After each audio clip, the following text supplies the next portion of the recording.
Hello everyone, welcome to wow மண்மனம்.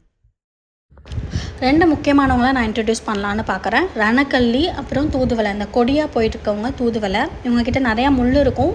So தொடுறப்ப பார்த்து தான் தொடணும். நிறைய ஹெல்த் பெனிஃபிட்ஸ் இருக்குது. தலைவலி, சைனஸ் பிரச்சனை, சளி தொந்தரவு இவங்களுக்குலாம் இதிலலாம் ரசம் வச்சு சாப்பிடுவாங்க, கஷாயம் வச்சு குடிப்பாங்க. நோய் எதிர்ப்பு சக்தி நல்லா அதிகரிக்கும். ரணகளி சிறுநீரக கல்லுக்கு ரொம்பவே பயனுள்ளதுன்னு கேள்விப்பட்டிருக்கேன். டெய்லி ஒரு இலை வெறும் வயிற்றில் சாப்பிடுவாங்க. ஸோ கிட்னி ஸ்டோன் பிரச்சனைலாம் ஒரு சீரியஸான பிரச்சனை. ஸோ நல்லா நம்ம டெய்லி தண்ணி குடிக்கணும். ஸோ அது நம்ம ஹாஸ்பிட்டல் போய் தான் பார்க்கணும். பட் இந்த மாதிரி மருத்துவ பெனிஃபிட்ஸ் இருக்கிற செடிகள் எல்லாமே வீட்டில் இருக்கிறது ரொம்பவே நல்லதுங்கிறது தான் நான் இந்த பதிவில் சொல்ல விரும்புகிறேன். வீட்டில் நீங்களும் எல்லாருமே வளர்க்கணுன்னு. ஸோ இந்த வீடியோ உங்களுக்கு பயனுள்ளதாக இருந்திருக்கும்னு நம்புகிறேன். ஸோ இந்த வீடியோ பயனுள்ளதாக இருந்தால் வாவ் மண்மனம் சேனலை லைக் பண்ணுங்கள், ஷேர் பண்ணுங்கள், கமெண்ட் பண்ணுங்கள்.